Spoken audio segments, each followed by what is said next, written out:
Wow, that may have been like epic musical introduction to one of these I've ever heard. Credit to Jacob for putting that countdown there. But good afternoon, Lance. We are Hello, here to Mo. continue our discussion about CRC 2023. We did a live stream a few days ago with a few other people. It's gotten almost 1,000 views already, and a bit of positive feedback regarding that conversation. But since then, Lance, you've written a pretty in-depth Substack with your analysis from watching all of it, and you wanted to have a follow-up and chat a bit more about it. So why don't you go ahead and get things started? Yeah, I was I was going to start a Twitter thread, and then I realized that I had all this stuff and all these thoughts. And I actually haven't done it in a while, but tend to do quite a bit of writing. So I just started writing and it kept coming out. And, my analysis that when we came on right after it ended, like Thursday was so shocking. The developments and the lack of the ability to get the business done that was there. And as I pointed out, PDK mentioned that was the family fight at the funeral and all those things. And so, one of the things that I came out is like, there was very much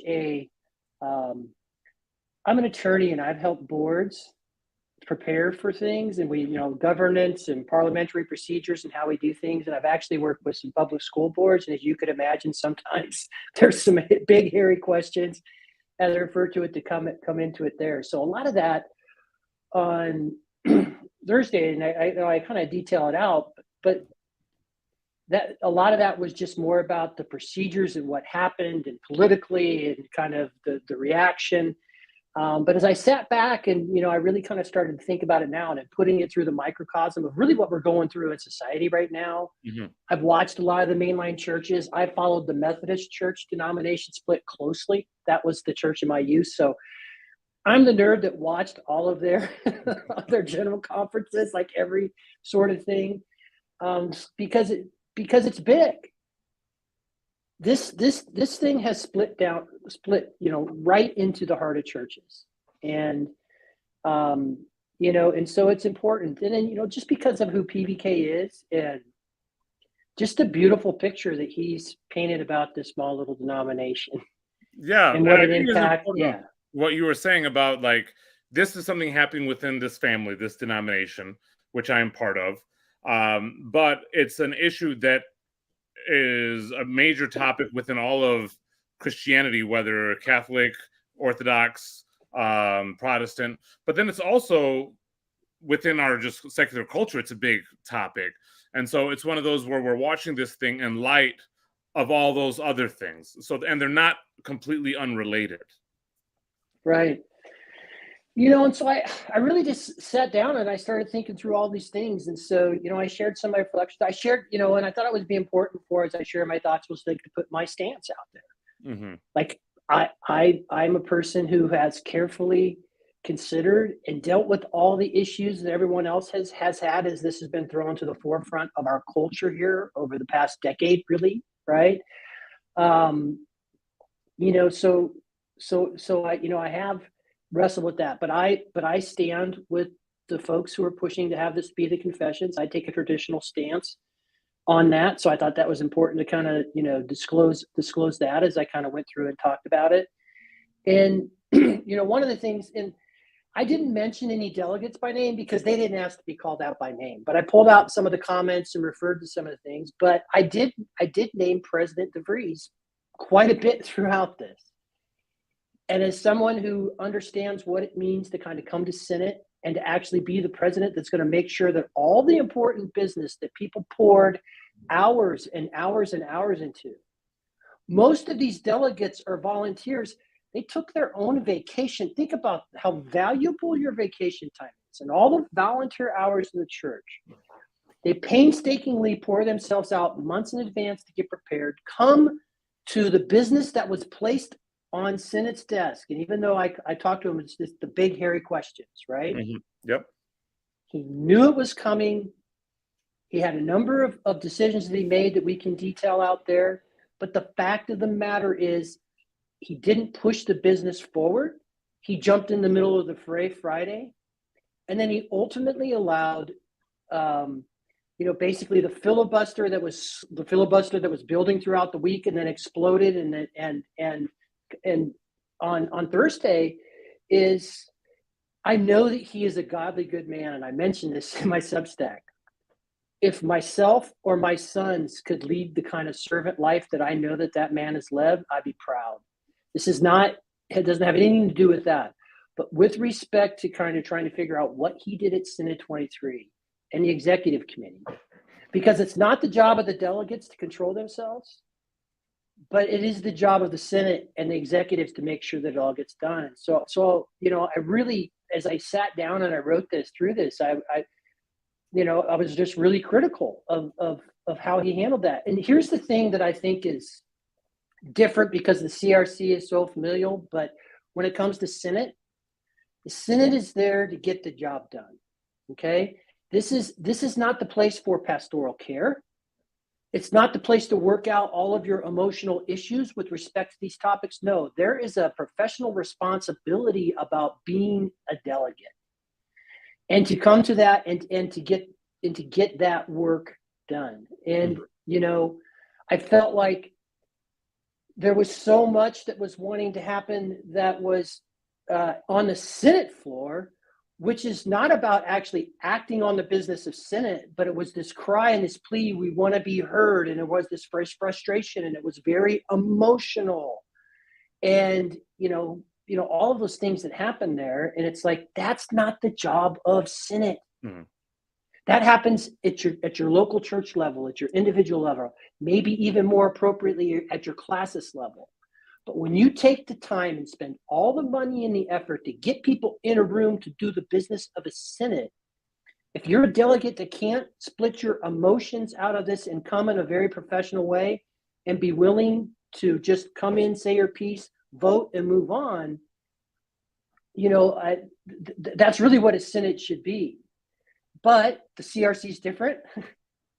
And it turned into this place. And, as I was going through the week, as I was thinking about that, but, those are also some of my other frustrations, as I really sat down and thought through what was allowed to happen there and what that week ended up being. Mm-hmm. It just struck me.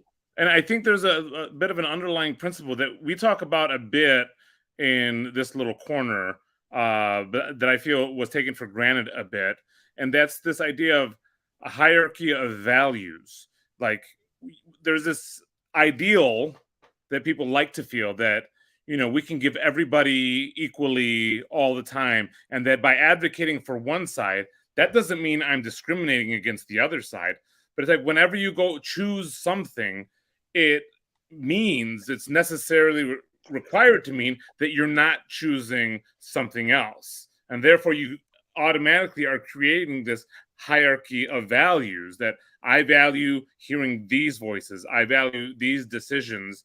And when you start saying, well, these guys are being heard enough, I'm going to intervene to stop them from being heard, what you are doing is intervening and hurting this other side. Or you're at least, and you may not see it as hurting, but you are stopping them from moving forward. And you're trying to pretend that, no, that's not what I'm doing. All I'm doing is helping this side. But that's what happens by necessity. Like, you can't divorce ideas. One of the things, and I know that this would probably be offensive to some, but the language was really important to me.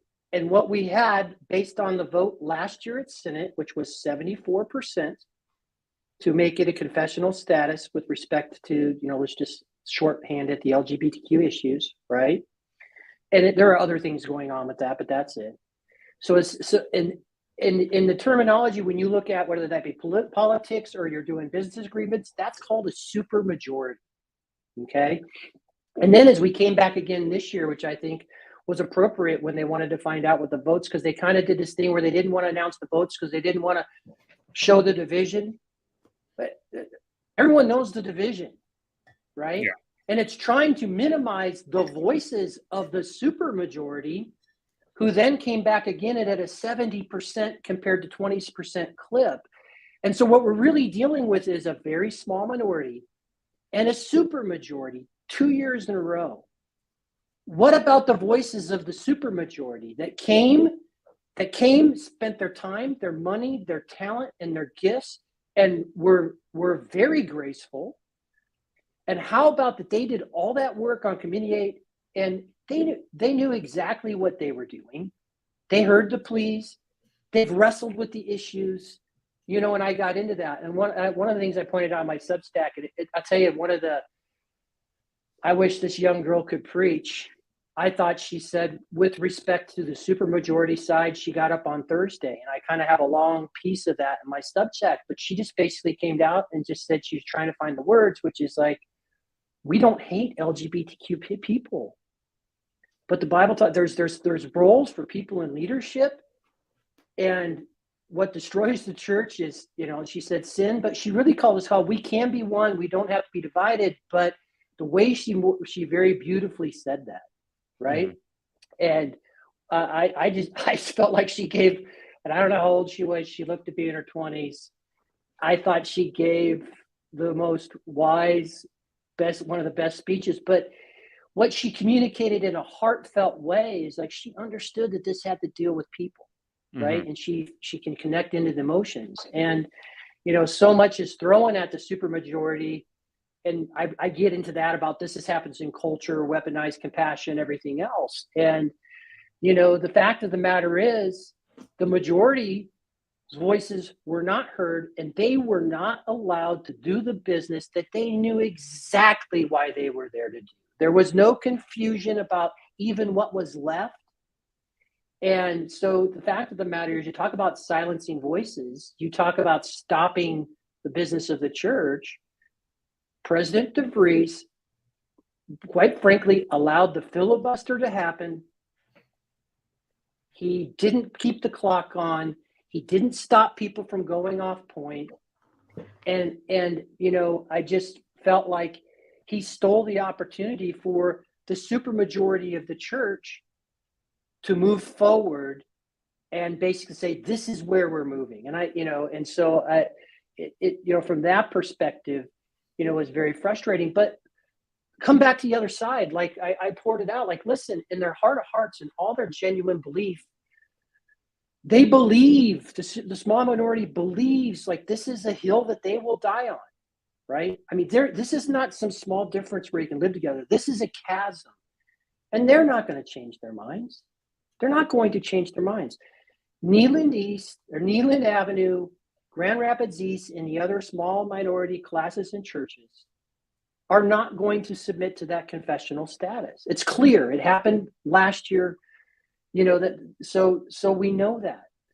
And the other churches have made it very clear that they want to stay in line with what is the massive majority view in most of Christendom, right? Mm-hmm. They're not asking to depart from the always held beliefs. And so, but I get that. Like, I get why this is a big darn deal for them. I'm not trying to discount that. But through our prayer and our deliberation and our consideration and what we bring to the table, there's no middle road here. Mm-hmm. Well, and there's another aspect that you say about it, like as far as how that contingent, that minority, if you will, sees this. And it's one of those things, part of the reason that they see it in the way that they do with such absolutism is to a certain degree because they've been allowed to. Like, for example, there's somebody tweeted, I'm just graduating. I was about to pursue ordination, this denomination. Now I have to figure everything out. And I responded to him saying, you should have started preparing that a year ago at Synod 22 when this was initially decided. And his response to me was, but I had hope. And I didn't find any problem with his response because I'm like, that explains a lot. Like, that kind of hope will be just something so small that you'll hold on to it and not deal with anything else. I mean, this is kind of one way of interpreting the whole Pandora's box myth. Is hope really a good thing at the end? And I feel like at the end of Synod, that's exactly what was given, is a little bit more hope for these people. Well, maybe I can just, the gravamen thing wasn't really decided. We can keep going, and maybe that'll be enough time for people to come around and see. And I feel like that's more cruel, because for me, if I hold this position, I believe, or I at least pray, not that they will leave. I pray that at some point, God can reveal himself to them or me, but I believe that he'll reveal himself to them, and I would long for them to come back around and be reconciled with the church and with the pathway that God has set before us.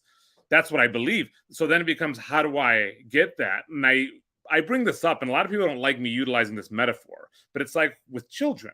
When a child is being disobedient, the longer you withhold any type of discipline, the longer that child continues to think, I don't have to obey this authority structure.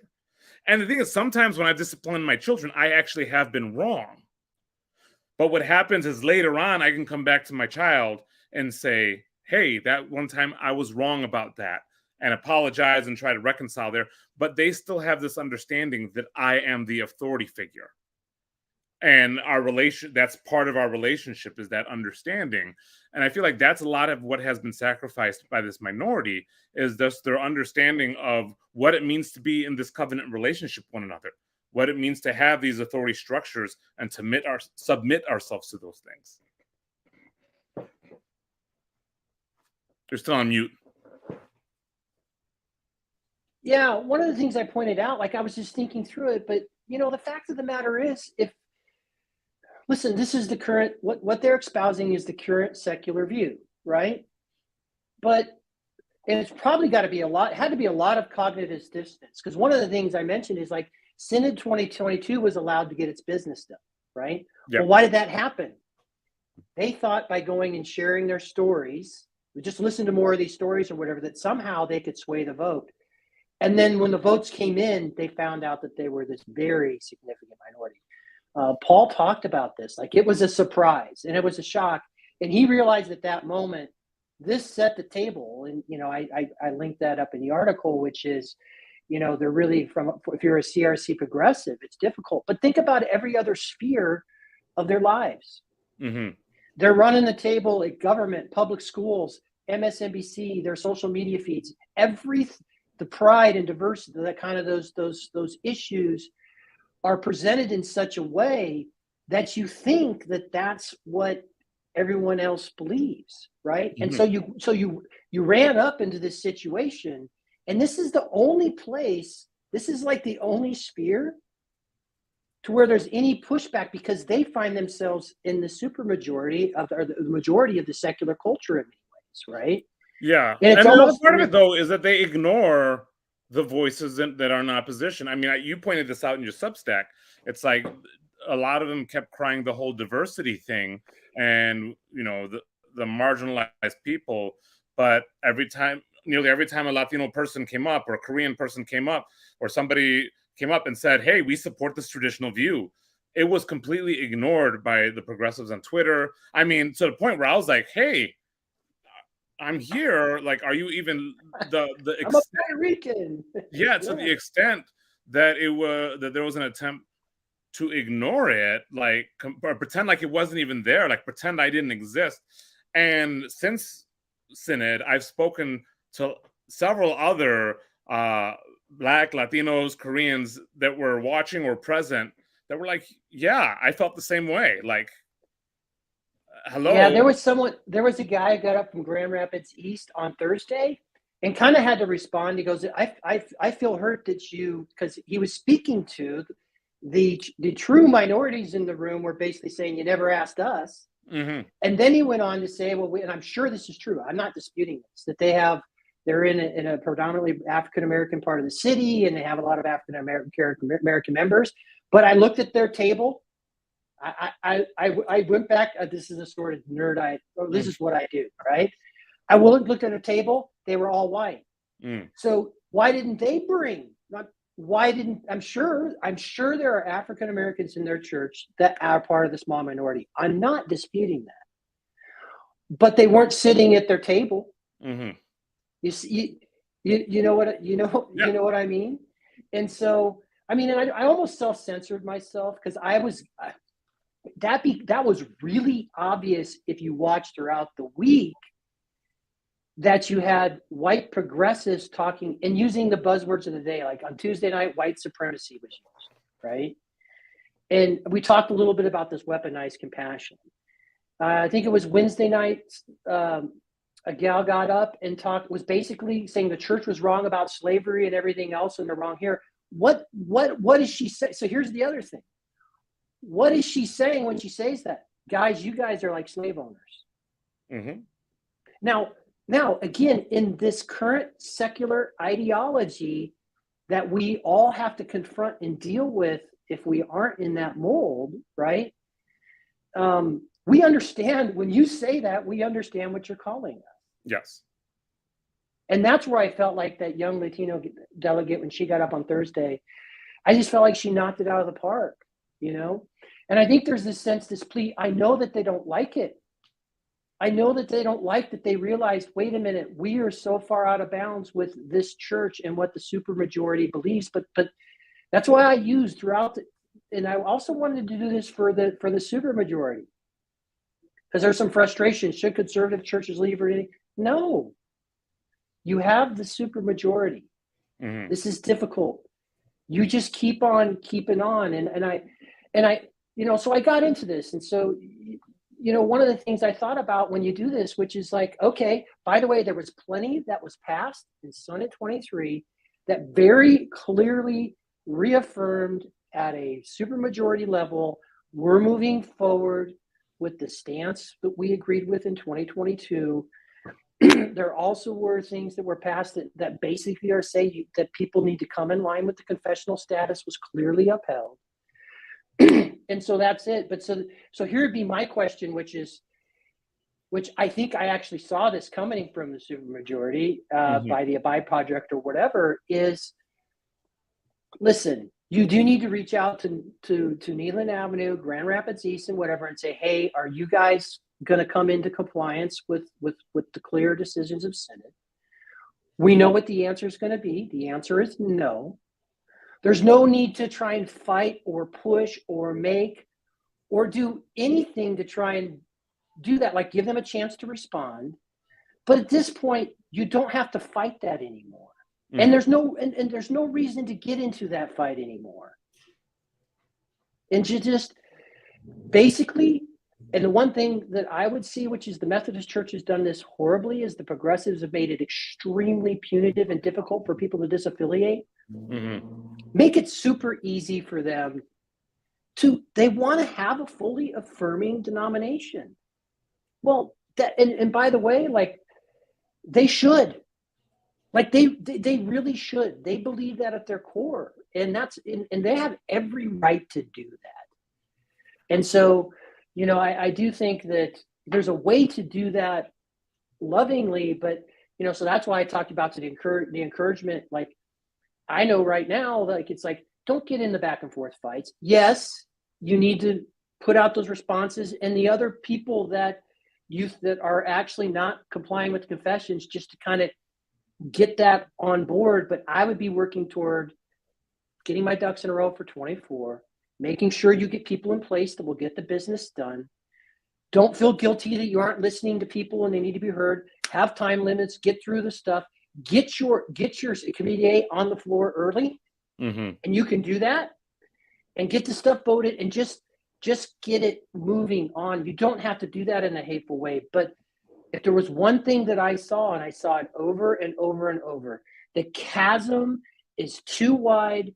There is no middle way. There's no way to come together, because in giving them their due, like they have every right to believe with their full heart of hearts that the church taking the confessional stance is hate, and it's akin to slavery. They can have that position. But the 70% are going to say that's not how we feel. Like, mm-hmm. That's not how we think. And I will tell you, this LGBTQ issue is a lot easier than it seems. I pointed it out. I was part of a rural deplorable house mm-hmm. churches, like a bunch of country people.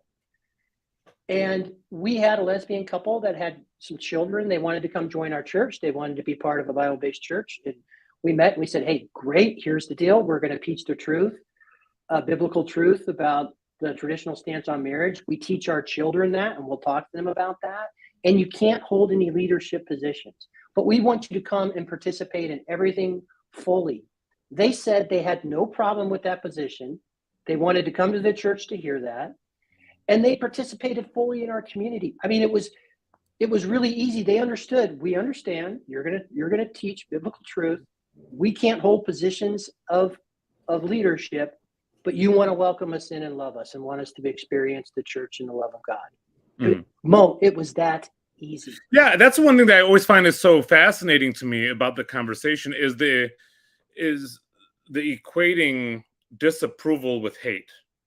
Like and I wonder how much of that is a socioeconomic thing, because it's in my family, I come from a very poor environment. But and that's so the secular. But that comes right out of the secular DEI. I mean, that's right out. And I hate to use the term, but that's the woke. Yeah, but I'm saying I guess my question is, where does that come from initially, though? Because it's like where I grew up, it was like, yeah, I was this Christian guy that believed all these things, and I hung out with people, and they're like, yeah, he's just that weirdo that believes we're not supposed to have sex and stuff like that. And I thought of them maybe in similar ways, but we were able to hang out. We were able to go to the same Christmas parties, celebrate birthdays. I still have friends and family that are not Christian, that are either very promiscuous in their sexuality or they're LGBTQ, all that whole alphabet. And we're still family. We're still friends. That whole idea of equating our disagreement with on morality with some kind of hatred, it's just not really there. But it's one of those things where I see that in adolescence, like or even younger, when you tell a child, no, you can't have that. Well, why do you hate me? And then I have to teach them that, okay, this is not hatred. This is just your dad saying no, or something like that. But the equating it with hatred consistently, it's like, wow, you guys are really wrong on this. That's the chasm that's too far. It's just, and I stated over and over again, these are the irreconcilable differences. Yeah. But the other aspect, the irreconcilable differences that I would point out, because this conversation obviously is going on in a lot of different places, and I feel like it keeps, the word split keeps coming to mind. And I feel like the numbers are a little bit too uneven to characterize it in that way. I've characterized, and people have been offended by this, and maybe I'm being a little bit too, maybe this is not the right word, but I think of it as a pruning, is that there's people that can't get along here because their view is that I'm hateful for my moral stance, and I can't for the always held Christian belief. Yeah, and so I can't be in fellowship with you if you think that I hate you and your friends. Like, and so I need to prune you out. If it was like a 56-44 split, well, then you have a church split there. But with the numbers there are, you have just a lopping off of something that was allowed to grow a little bit too big. Right. And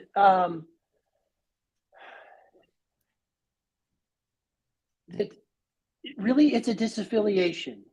Mm-hmm. They just need to peacefully go form their own congregation. And I do think, and I think it will happen in the CRC. And I think the graceful thing is to bend over backwards to make it easy. See, I guess that for me, I don't know that, because from the conservative side of things, I'm not going to bend over backwards for people to go down a destructive pathway. Like, if you want to leave, I'm not going. Like, for example, if I have a child. So I'll give you. So here's what I'll tell you, and yeah. I'll point to Stu. Think about the story of the prodigal son. Mm-hmm. He walks up to the father, and Jesus talking about the father. He says, "Dad, you're dead to me. Give me my money now. Give me my inheritance now." He sells half his land and stuff, which means everyone else has to suffer. He doesn't give him a speech about you shouldn't do this because it's one wise or whatever. He just let him go. The son blew it on sex, drugs, and rock and roll. But he also didn't give him a ride. Well, but I think there's this. I think there's this sense, because here's the other thing, like you mentioned, that a lot of the moderates who this is their family, and and their traditional their traditional moderates is I do think that to show them grace on the way out, but the grace is not, you guys are moving forward as a fully confessional, traditional stance on marriage CRC church. Mhm. That's like unequivocally, that's what is going to happen. And then so they can't abide with that. And I'm not listen, I do take this position, which is like, okay, then you need to go do what you need to do. And so if they have like Neveland Avenue, I don't know how the church works is on building, let them keep their building. Like just I believe in our denomination, the churches own their own property, which is good. Like the Methodist Church, like let them leave with their building. You know, yeah. I'm not a fan of of being doing retribution and things like that. Yeah, exactly. I'm just not like the bending over backwards. I'm like, I'm hesitant there, especially because I don't know. They're talking about this in the comments a bit, but CNN, Jake Tapper did a segment on this, and it's just like the dad who stormed off in protest. Now again, it made the point. I wish I would have seen that ahead of time, so it would have been in my article. Look, CNN, who no one has any trust in, who is a woke ideology machine, saw what the delegates of the CRC were doing and put that on national TV. Again, this is part of the secular culture. Yeah. Well, and I think I think the son works for that show. I think somebody was saying something like that. I could be wrong. So he had kind of an in to get that heard. But it kind of shows that because somebody else on CRC Voice had mentioned the whole prodigal son thing. And I've actually thought of that as well. And again, if they want to leave, then it's like, okay, we can work something out there. My concern is if it's of the prodigal son that wants to stay and while continually disrespecting the father. Well, that's the point. See, this is where, quite frankly, the 70 supermajority, those churches and those members and those people need to have their voices be heard. Mm-hmm. And I know, listen, I get it. It's the other thing I thought about, which is the denomination owns Calvin College. They don't want to give up Calvin College. They want to resist and force the things to come into the way. And I would point out, here's the deal. Paul mentioned this earlier about the conservatives learned a lesson with the women in ordination vote, because as soon as it was done, it couldn't be brought up any further. Mm-hmm. So then you see, I think it was Classis is at Minnesota or whatever it is, and then I think I won't mention the name of the individual. a very tame, hey, we just want to state by the way, it is something that is debatable, absolutely, stating their position on the placement of women. And then it came back and said, we've been hurt and offended. We don't even want this read anymore, right? You can't speak your view. Mm-hmm. And they know what will happen is, I promise you, because this happened in the Methodist Church. Do you think if they had the majority, they would allow you to take a traditional stance in your church or raise an issue about an LGBTQ plus member being seated as no? In fact, you couldn't even mention it because it hurts their feelings. We know where this is going. And so it is painful, because I get it. Once they disaffiliate, they're going to start their own denomination, and they can send their children to Calvin, but Calvin College is going to stick to a confessional stance. Mm-hmm. That may make a bunch of Calvin College professors. Now, they were handling the university a little bit different, but the fact of the matter is Calvin College will ultimately, so I understand the ramifications and why they don't want to leave. But listen, it is absolutely not allowing the clear majority. So here's what I would have said. Like if this were a 51-49% vote, like really close, boy, at that point, you really need to get together and figure some things out. Yeah. Right? You really would. Yeah. It's not, that's why I use the term over and over. This is a super majority. It's not close in the CRC. And I'm sure there's going to be a bunch of people correcting that it's Calvin University now, not Calvin College. It's small, but I know somebody's going to point it out. But yeah, there are a lot of those things at stake. And I'm a little bit optimistic in how it's going to go. Just in the last few days, talking to a lot of different people about it. Like last year, it was Synod was done, and it was like, okay, let's everybody take a step back and let things simmer down a bit. People are letting things simmer down in terms of the emotions, but I don't think anybody's trying to make room let this thing fall apart again. They're like, okay, we got these decisions made. We need to move forward in these. But I also wanted to point out, when you mentioned the whole Minn Kota and Zealand voicing their protest, there were a couple of female pastors on Twitter that stood up for them, that were like, hey, we're egalitarians. We don't agree with these people at all, but we've committed to allowing them to have their voice, and they ought to be allowed to protest. And I was very appreciative of those female pastors. I don't think that they will represent the majority of the female pastors or clergy in our denomination. I don't know that for sure, but I know that there are some that can do that. And I respect, I mean, for example, my wife tends to be more egalitarian. I'm more complementarian. Somehow we still love each other and get along and minister together. So there's ways to do that, but I think there's this assumption that it's going to be easy, and those that make it difficult, they're the problem ones.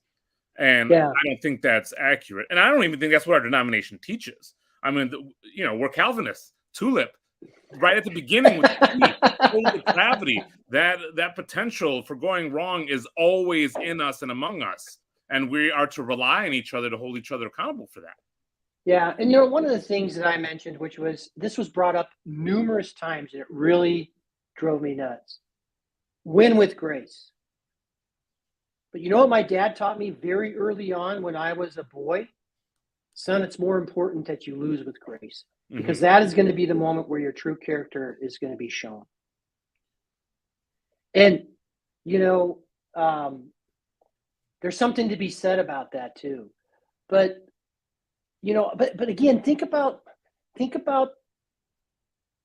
listen, think about the culture. And this is very unsettling, because again, this is a resist moment for them. All the culture is pointing to one way, and to basically to be able to handle that it's very difficult. It's very difficult. This is interesting from Phlebas. He watched Neelan's Sunday service, and he got the impression that they're not leaving voluntarily. Oh, of course not. Of course, the whole point of throwing up the board because you were going to lose, and the emotional outburst and leaving, like I said, what would have happened? He should have said, fine, you all have the right to leave. We're going to finish the business, because he did it even hour before they needed to close. Everyone knew what they were voting for. Everyone heard. They could have got the business done, but and by the way, President DeVries allowed this to happen. He allowed it to punt. He came in and says, this is punitive. We don't want to hold them accountable. They're not going to do it, guys, is what he said. No, again, like I said here, they're not going to do any of this. And again, they are going to fight to try and force the denomination. And they're not going to just be happy with let us be. They're going to come, because again, they equate this belief, this traditional stance, as equivalent to slave ownership. They are not. This is why, again, you get your ducks in a row. The supermajority acts. You get it in place to bring the real discipline.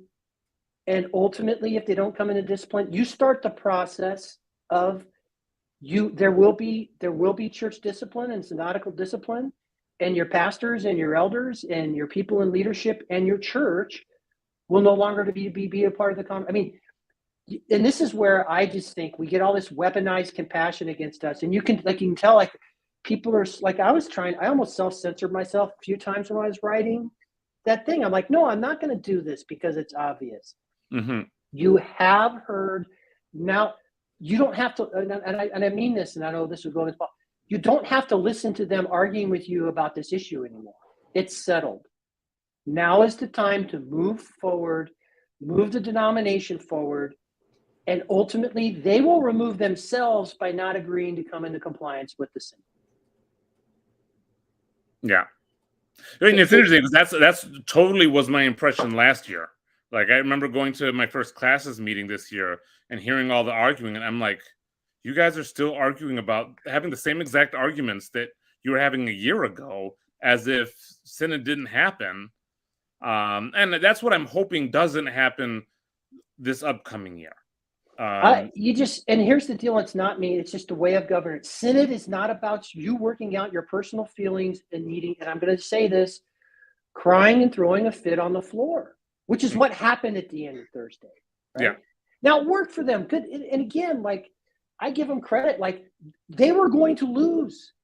And so they threw a fit. DeVries came with them and stopped the process too early to allow this stuff to happen. Yeah. Now, in the best sense, what can you see? It's like when you play mom against dad. Maybe he's just trying to say, okay, I don't want to force this right now, but we know we're working towards this, and let's.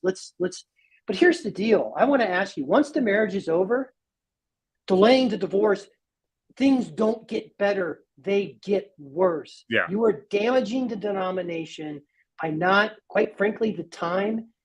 The divorce is here. Mm-hmm. And in the best interest of the children, do it in a good way, but you have to get it done. Yeah. And the quicker, the better. And I think that's, again, a lot of this stuff is for the people wanting to delay things for the sake of compassion or mercy. I just don't see it as compassionate or merciful. I see it as more destructive and more harmful, even to those, like, even to Neeland. I don't think delaying it will make it better or less painful for them. Absolutely, it is not. It is not better. It's holding on hope. And listen, they're going to throw the kitchen sink one more time at this to try and thwart and change all this and try and so I would just say, like, and I know there are great attorneys in the CRC and the supermajority. They've got this covered. They don't need me. But you just get your ducks in a row. You've listened. You don't have to be mean. You use the synodical process and the 70% majority you have. You're not jerks about it. So you don't, totally fly off the handle and lose some moderates or whatever. But the time is moving forward. And I do think, listen, Paul has been talking for over a year. Hey guys, the CRC church is conservative. It's going to get more conservative. And he has talked about that they need to start preparing and making their plans to do something different. He doesn't want that to happen because he's, somewhere in the middle in what he has. But he saw this it's obvious. And so if I were a supermajority CRC member, I would just feel totally like, okay, we have listened. We understand. They're not listening to us. They're not going to change their minds. We're not going to change their minds. And they're not going to just sit here quietly. They're going to preach from the pulpit. We're not, resist. Okay, we can't have that. Mm-hmm. So we are going to do, because you've got to protect the 70%. Mm-hmm. You got to support you're to allow them to all be damaged because people can't lose with grace. Yeah. I do think one of the positive things to come out of all this is, Paul's very much at least moderate in his disposition. But throughout a lot of the progressives have been really almost, I don't know if this might be the best way to describe it, but kind of throwing him under the bus. Like, Paul just needs to stop talking about it. But one of the positive things to come out of this is there's been a lot more people listening to Paul. And Paul really is moderate, especially in his disposition. And I think a lot of these people are starting to realize that he's kind of a safe person that they can listen to and talk with. And more people have been exposed to him. And through that, been exposed to some of the bigger conversations that are going on in this little corner. And I think here's the deal. I think that if I were an Abide Project person, by the way, the spirit that they showed in their final video, they were very generous. They poked on the positive. They kind of alluded to some potential issues, but they were moving forward in a positive manner. Like, I felt that spirit was good. But if you are part of the 70% in the supermajority, you need to act and do things in a way that I think Paul's kind of like I think he's your weather vane, right? Mm. Like if he says, you know what, I get this, he's speaking. You guys are doing this, and I understand why you're doing it, doing a good way. It'd almost be like the guy that I would almost, if I were an abide person, I'd be going to Paul Panderclay. I'd say, okay, we're going to move forward. What would be? Can you help us to? We're going to move forward, and we are going to hold to the confessions, and we're going to make people comply. What would be the way that you would go about doing that? Like I would literally call Paul Panderclay. Yeah, I mean, he's a great resource, and I think there are a lot of people on both sides, and even in the middle, that are starting to look to Paul now and wanting to pick his brain, especially because he's been talking about this for a long time and analyzing a lot of stuff. And the other thing that occurs to me is for a lot of the people, this conversation is new, and their desire to kick things out a bit is like, well, I want to think about it more. The problem is that, damage is being done. Like we don't just have that luxury of time anymore. Yeah, and I think that's why I think this year is, you definitely make the communications to people that they need to come into compliance. And if they don't have that, like you mentioned, just have that record going in. So when you go into Synod 2024, you just set the terms, because it's just doing no one any good to stay in a toxic relationship, particularly when 70%, I just think about all the members, because that 70%, they elected those people. They knew exactly what those people's positions were going to be. You don't send a delegate to Synod from your church and your classes and not have that person going to go vote on these issues the way that you wanted. Think about, is it millions? Like how hundreds of thousands of people that they're representing. Mm-hmm. So what do you think? You think it's a good time to start letting people join in? But I'm sharing the link right now. We'll keep talking, of course, but if anybody wants to join the conversations, you're welcome to. As for this question, how will this affect the expectations on Calvin faculty? I'm not sure. I know there is a lot of conversation around this. I know that the president of Calvin University, soon to be Servetus, as Jacob likes to say, he's expressed his desire to stay connected to our denomination. So that's going to have some implications. But it being a university, they do want to allow for free debate. I'm not one to be involved in academia on that level, so I don't know exactly how that's going to work for them. But I know that they're trying to figure that out now. Yeah, I think committee, if I remember correctly, I'm pulling up Committee 8 documents right now. Something that got punted, 8D, okay, I think it was 8E. Calvin University, I'll get that right. Paul, see, I can't change it. Paul talked about Calvin College, and so I'm going to call it It was Calvin College for a long time. But I believe it was, yes. So, but this is from the majority opinion, okay, that Synod allow Calvin University to continue their current course of action with respect to their faculty taking exceptions to their covenant for faculty, while encouraging Calvin University to diligently oversee alignment with our confessional standards, right? Yeah. So there was this sense that, so this was even coming from, and I actually think that at a university level, to have people openly be willing to be able to debate this is good. Like I don't have a problem with that. Yeah, it's just one of those. But it says, but it did say, when the Synod of the Christian Reformed Church has issued a formal interpretation of the confessions, that interpretation shall be binding for Calvin University. Yeah. Well, the position of the university is this, then maybe it's that you can hire professors that say, I'm not in line with our university's position. But it's one of those where you also have to, they ought not to be able to slander the organization and those that hold the view of the organization as well. Because that's where I have a problem with, is that, hey, I disagree with this person because they're really hateful and, are the devil incarnate. Right. Well, and the other thing they were going to do is they were going to make Calvin, this thing that got punted, is they were going to encourage Calvin Theological Seminary to clarify its position on Synod's decision regarding the professional status on same-sex marriage by December 2023. Okay? So if you're because the ministers of the word have to now sign and abide by the confession. are you teaching this? And if there was going to be some sort of him-ha about that, well, if I understand this correctly, doesn't the denomination own Calvin University? Yes. So again, that's why they're doing this. And so, because at the end of the day, you do have to get control of your, I mean, you can't have people teaching in your seminary against the confessions of the Synod. You can't. Mm-hmm. Yes. What are you showing me, Jacob? Sorry, I wanted to bring this up because Phlebas, I haven't actually watched it yet, but apparently the son of the delegate who made the little display of walking out, Yeah, it works for Well, this was Victor and so this, Tabor. yeah.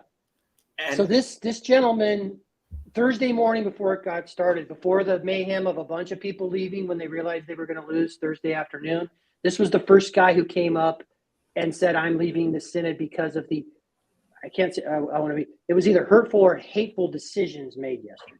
so, I mean, nobody said anything making him apologize about that. And then his son decides to make this a huge thing. I mean, if you're going to church discipline anyone, it seems like this might be the people, but I actually want to listen to this.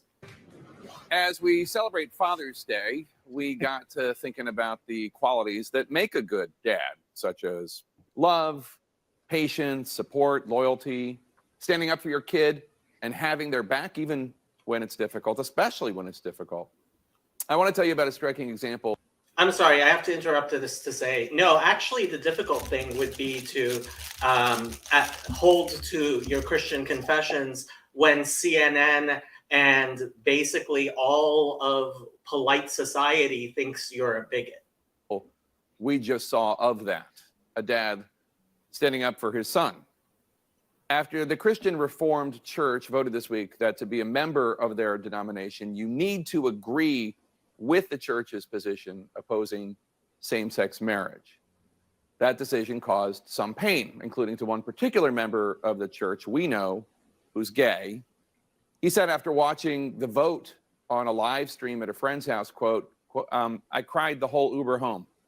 I hope the delegates who go home tonight to their spouses pause for a moment about their decision that precludes me by no choice of my own from going home to mine. I hope you are much, much kinder to your own LGBTQ children in your own families than you were to me," unquote. That man we know, that man of faith, is named Ryan Struck, and he's a senior producer for this show. His dad. And it must be so hard for him to have his little position against this church he claims he loves be nationally to turn all this home he claims to have to be like, this is just such horrible, narcissistic, self-centered behavior. It's shocking to me. It I really like Sleepless's comment here. My son's sexuality is the most important thing in this church. Mm-hmm. Yep. Mm-hmm. Yep. Exactly. Struck is a pastor for a Christian Reformed congregation in Michigan, a 61-year member of the church and a former denominational board member. And I wanted to show you how Dave Struck responded after the vote. On behalf of the pain that was caused to many in the LGBTQ community, including my son, and the message that was sent for so many people that they're not welcome in the CRC, I will be leaving Synod in protest. That is what Ryan is thinking about today, this Father's Day. So, a father who did something really, really hard to stand up for his son. Happy Father's Day to Ryan's dad, and to my dad, and to all the dads out there. Except for the dads who actually, all the other dads, not the CRC hateful bigot dads, but all the other dads. Happy Father's Day. And for those missing their dads, or who didn't get a dad, or or those dads missing a kid, we see you, and we send our love today to you. Do you, well. Jake? Do you see me? I don't believe you. Do you see the dads who had to lovingly say to their sons? And so I hope he doesn't mind me talking about this, but there's one that there are several, many, and please don't try to guess who they are. You will guess wrongly. There are several young men who have gotten involved in my channel, who are deeply Christian men, who are same-sex attracted but do not identify as gay, and because of their deep Christian faith, they don't. They have decided to live a life of celibacy, and I can tell you, for a young man in this culture to decide to do that, right, is, I mean, it's incredible. And one of them, whose parents go to an affirming church, I have been encouraging him to tell his father that about his decision, his decision that he wants to actually he hopes to find a woman who would want to marry him, and he wants to lead a Christian life. Mm-hmm. And he doesn't know how to talk to his father, who goes to an affirming church, about this, right? What about his Father's Day? And those are the stories that nobody wants to hear about. I mean, and because I've mentioned this to progressive people all the time. I have a good friend that's very vocal about this, Christopher Yuan. I went to Moody Bible Institute with him. He's gay. He's devoted to celibacy because that's what he believes is right. Nobody wants to hear his story on the progressive side. I have another friend, a Latino guy, Juan Riesco. He used to own a cafe in Chicago. We went to the same high school. Was very flamboyantly gay back in the day. Now, and this was before he became a Christian. Now he's a Christian. Now he's married to a woman and has, I think, 3 kids at this point, and is very vocal about his experience. But very few people in the affirming camp even want to listen to his. Oh, those people are heretics. Those people are heretics. They're worse. They are, and they are treated, and I know many of these people, and such heresy of saying, you know what? Yes, I may be attracted to men, but of this people of the same sex, and the women. I mean, this happens to women as well. I remember when I was in college, I had a friend who came out as a lesbian, and we were all very, accepting and supportive. And a couple of years later, she fell in love with a man and wanted to get married. And it was harder. And they even made a movie about this. I don't know if you saw Chasing Amy, but it was harder for her to tell her friends, yes, I came out as a lesbian, but I am in love with this man and I want to marry him. Because again, the whole affirming, like, if the woke were at least consistent, it wouldn't be so obviously, I have to say, satanic. If they were actually consistent, then it wouldn't be so satanic. Yeah, and that's one of the pattern I've seen, the inconsistency around it. I mean, the data shows it's more common for women than men, but it is fairly common for women to change teams back and forth. Once upon a time, 20 years ago, they would say, I went through a phase in college. Now it's like, I have friends that, like, years ago, I had a friend that was a lesbian, and we would argue about this all the time. Because at the time, I was a sex ed teacher, and eventually we kind of lost touch, not out of any animosity, because she kind of liked to argue, so we would get into it.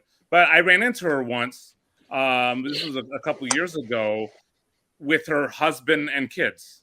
It was just like, I didn't bring it up because I was like, we ran into each other. We hadn't seen each other in a while. And it was at a grocery store and it wasn't time to argue or anything like that. Okay, But it was before I let Andrew into the conversation, I have to say Andrew is not the young man I was talking about. What'd you have to say, Andrew? He's going to say, I'm not the young man. Oops. I guess that's not but yeah, it's just ironic to me that we have to listen to everybody and yada yada. Okay, cool. Let's listen to everybody. But then once certain voices start to speak, it's like, well, not that everybody. And I'm like, okay, the inconsistency drives me bananas.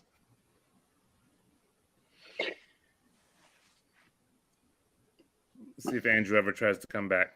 I don't know what happened with his technical difficulties, but yeah.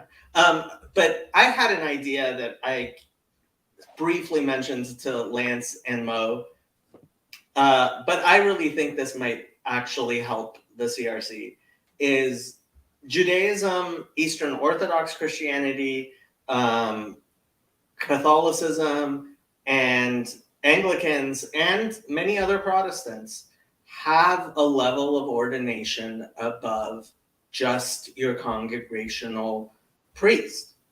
And I think that maybe having another level of ordination, however they want to call it and form it, and there are many different ways of doing it, but having another one, it may in fact be a way forward where, maybe multiple classes, maybe each classes, or maybe multiple classes, or maybe even some sort of synodical patriarch or something, which is and I want to make this difference between a denominational office and a form of ordination, which says that no, this isn't a functionary of the synod. This is someone we recognize as being a leader. We recognize as being a holy person who deserves our. So Philippa says Calvin had the level of doctor. Yeah, Fine. we used to when our church order first started. Philippa should jump in. There were 4 ordination positions: elder, deacon, doctor, which basically that was their word for like theologian, those that teach the pastors, and they were responsible for the doctrine. Okay. And so that was like its own separate office. Eventually that just kind of got merged in with ministers. So maybe it's time to bring that back out, and we can have Dr. Pacheco and Dr. Vanderclay. Dr. Mo, that could be my rap name. Yeah. That'd be great. Andrew is obviously trying to join, but apparently God has other plans for Andrew.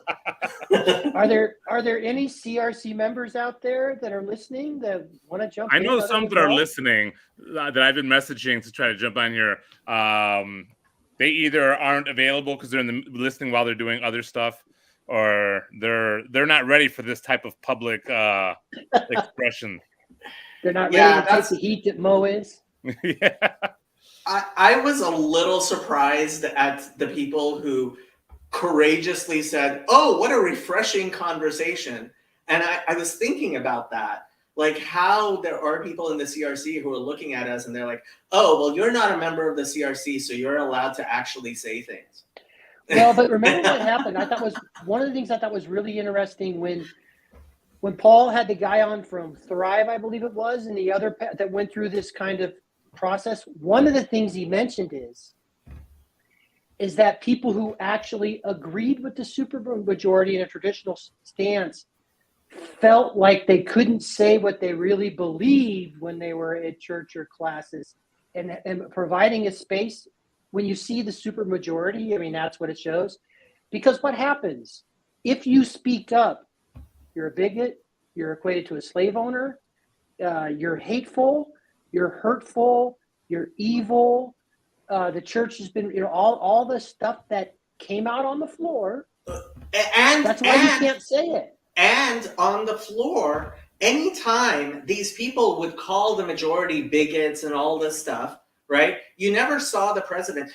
Honestly, if I were a Calvinist and believed in total depravity, this is what I would say about Paul DeVries, is, it was really, really smart of him to recuse himself as president for that last session, because what that did was it made the guy from Abide, the president of Abide, the president.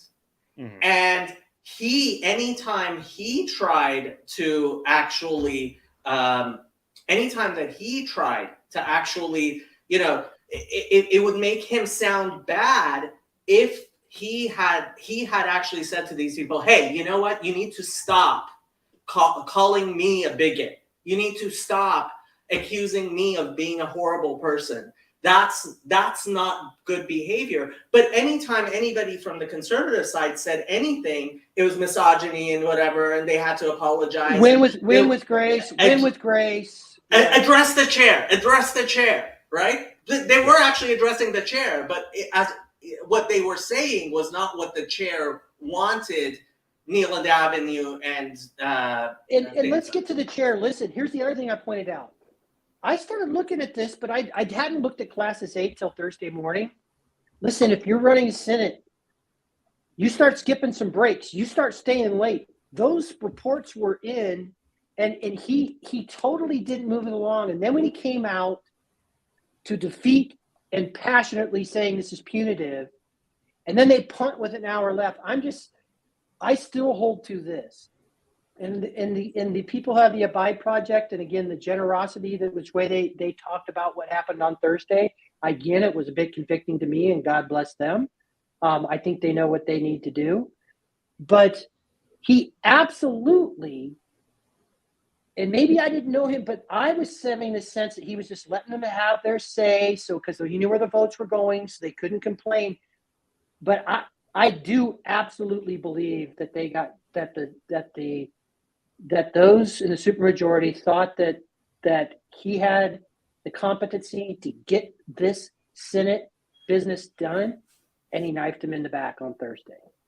Well, I get to butcher a Dutch last name, so this is Josh Klumpenhauer, Vander Klumpen Hoosier. What's its name? He's from CRC Classes Red Mesa. We love you, Josh. You're welcome to click on the link. Come in, Josh. Started listening to your guys' discussion a few days ago. This is a Klumpen, by the way. That's a Klumpen? And he's a Klumpenhauer? What's a Hauer? I don't know what a Hauer is.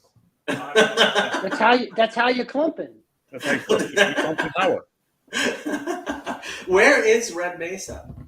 And I know, and I get frustrated. One of the things I wanted to point out, and I'm going to say it again, and if you read what I said there, and I do want to say it, listen, I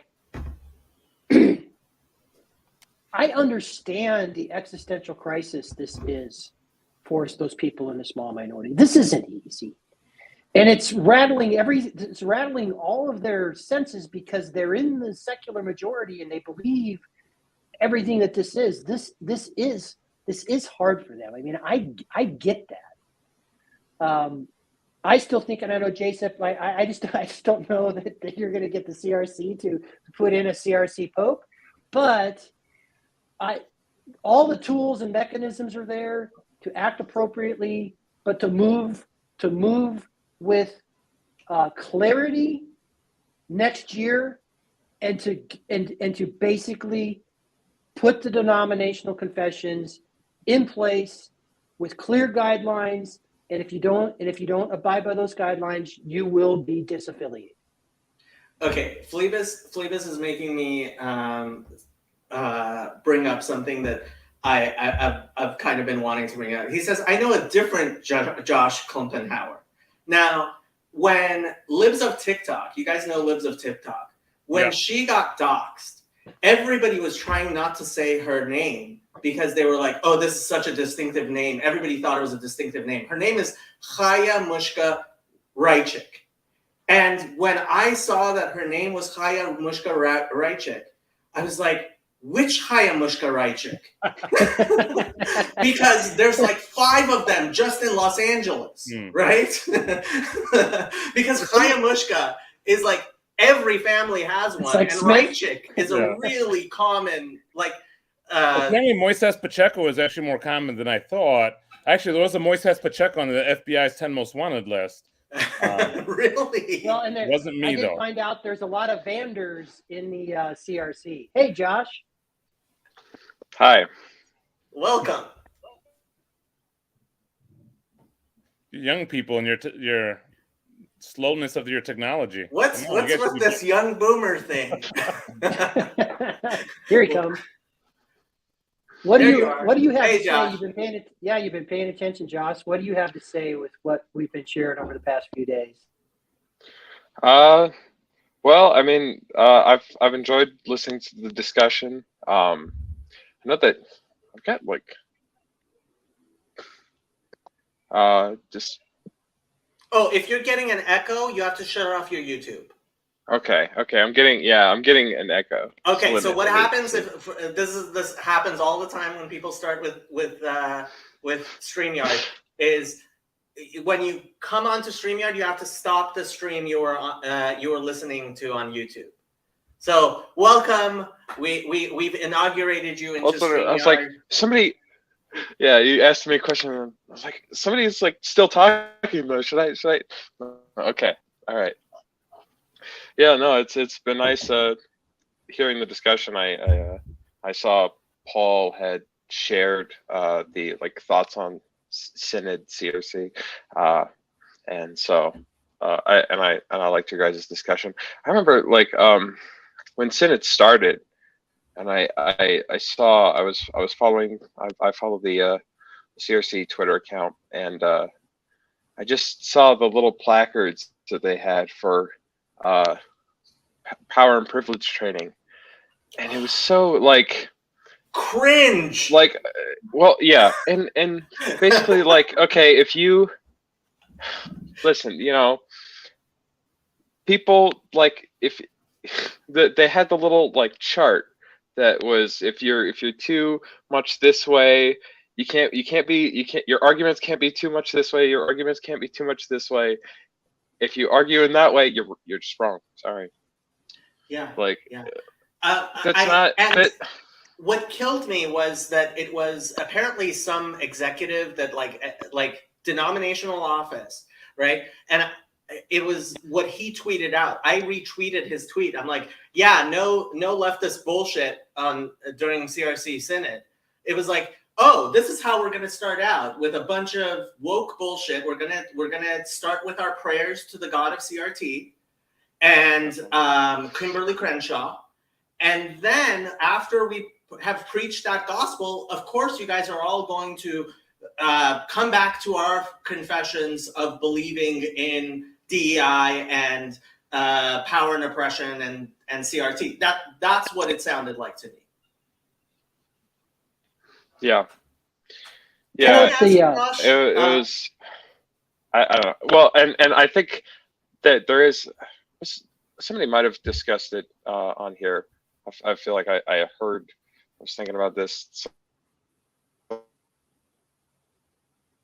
So maybe we're losing you. You're droiding on us, Josh. I don't know what's going on, but the young people are being suppressed by probably the forces of woke. They can't afford the expensive mobile plan that us old people can. Oh boy! Yeah, I'm back at home with my parents. They're all on Zoom and whatnot for work. So. Oh, your parents are on Zoom, and you're making their life difficult by showing your dog on YouTube. Yeah. I see. Good job, Andrew. Good job. Yep. That's your Father's Day present. Sorry, Josh. I think you're back. We lost you.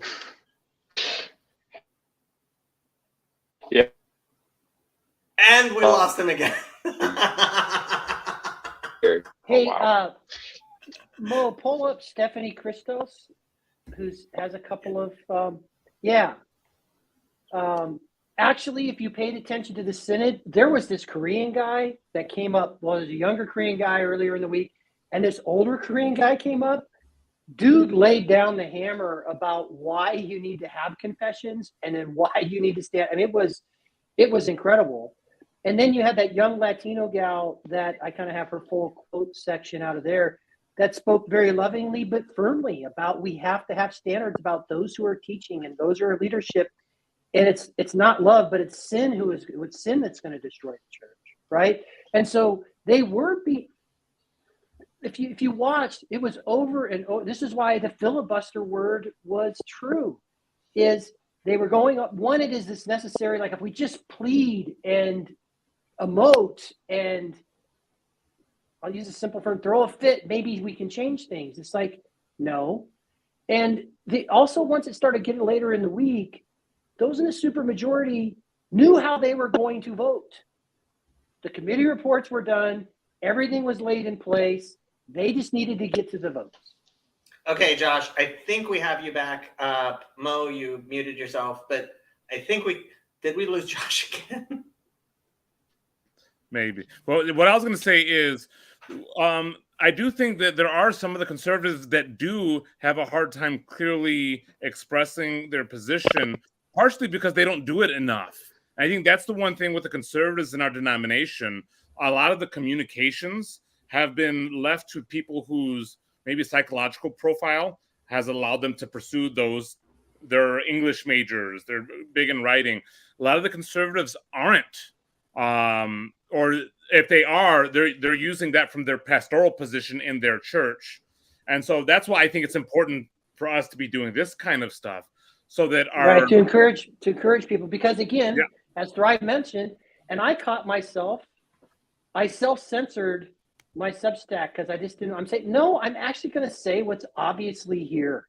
Yeah. And Jacob would say, yes, do that, Lance. Josh, you are back. Go ahead and speak now before you get cut off again. Sorry, I don't know what's going on with my internet. Starlink is being weird. I'm out in New Mexico. That's where Classes Red Mesa is, or New Mexico. I am multi-generational because CRC, we're good at that. My grandfather, he was a missionary to the Navajo, so that's why we're down here. Wow. But yeah, so yeah, I think that something that I think it was Paul mentioned, it might have been him, of just like the use of power is not necessarily a bad thing. That I think what is kind of what I was, just power being wrong, you can never use it, is just completely untrue. All authority in heaven and on earth has been given to Jesus. Jesus has power. Power is not inherently bad.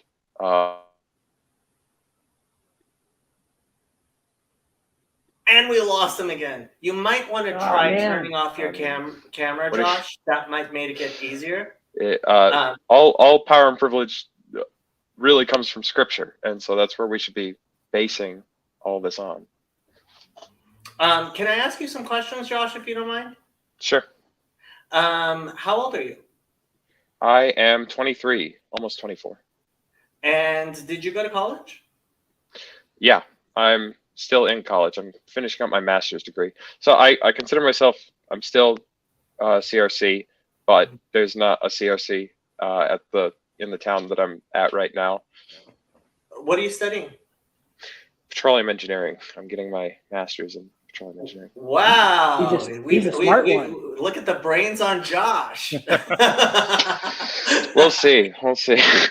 But no, petroleum engineering. I mean, honestly, that's and frankly, what I think goes back to what Lance was saying about the temperament. And so a lot of people who are serious people, especially, I think there is a culture among the CRC a lot of whom live in rural areas, who are people who are, you know, they're not thinky talky people. They're engineering, you know, salt of the earth people. Thinky Dewey people. Thinky Dewey people, right? I know that one guy Herb got a lot of play on Twitter. And I loved Herb. and you know, it's like, this is, if you're gonna, so I was gonna talk about how one thing we have had to learn in Judaism is, especially the religious Jews have had to learn over and over again, is that just because you're born into the Jewish community, we love you, but if you don't believe in our religion, at some point, the way I put it is, just because you were born in Abraham's house doesn't mean you don't need to get kicked out of Abraham's house. But when you look at Dutch culture, like actual agrarian, like, I guess the Frisians are somehow different, I don't know, but like this rural culture of CRC Dutch that is not Grand Rapids. It's not woke. It's, you know, I've got my confessions. I've got my Belgic confession. Sorry, and this is what I believe, and like actually believe in it, right? And these are not the type of people who go to Calvin University and become producers for Jake Tapper. Yeah. I mean, so I saw somebody in the chat asking, is my grandfather Gary? Yes, that's my grandpa. See, that's the beautiful thing. Look, having a generational church is beautiful. You know, having family and knowing each other and that tight-knit nature of it is beautiful. But what I have noticed is that in order to have those multi-generational churches, and certainly multi-generational synagogues, because the same things happen like in Reform and Conservative. The Reform and Conservative synagogues, they are not multi-generational. New people, like nobody's a third, fourth generation member of any of these big synagogues here in Los Angeles, because the children end up not coming to the church anymore because they don't instill, or their synagogue, because they don't instill their values in their children. And if you don't instill your values in your children, race is not enough. Michael is one of the leaders in our little corner. I was talking to all kinds of people about Michael's new school for a trade Bible college, which is one of the best ideas anybody has ever had, certainly in my lifetime. So, Michael, what do you have to say? Well, you know, I mean, I have a lot of things to say. I think, you know, obviously, I'm going to say I understand a little bit the maybe the good side or the silver lining of the, you know, not at least trying to give the churches this opportunity, maybe you could say, to leave on their own over the next year, you know, which we talked a little bit the other day, Jacob and I, about, you know, because I think there is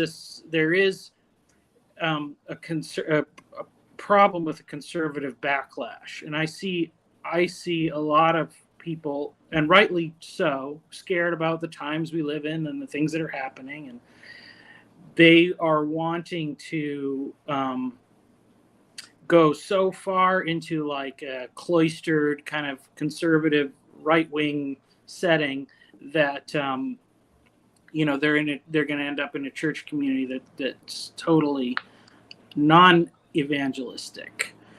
And so I thought, you know, the guy that came, you know, Paul made the video about gave the big speech about, you know, the need to evangelize. Like, I thought, you know, that is really good, and I think that's that is really what's necessary for any denomination, I think, to flourish.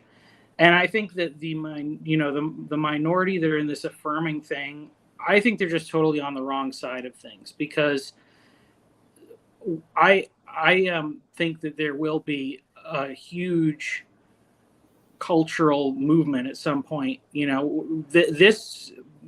way that things are progressing, it's gonna hit a wall. People are gonna realize it's a dead end. Affirming every whim and sexual deviation that people desire or whatever, it's gonna hit a place where people are just gonna say, clearly this isn't working, and there's going to be, I think, a lot of people, probably a lot of like detransitioners and people like that are going to come into the churches, and they're not going to want to go to a church that's saying everything that you tried that made your life miserable was the right thing to do. They're going to want the gospel.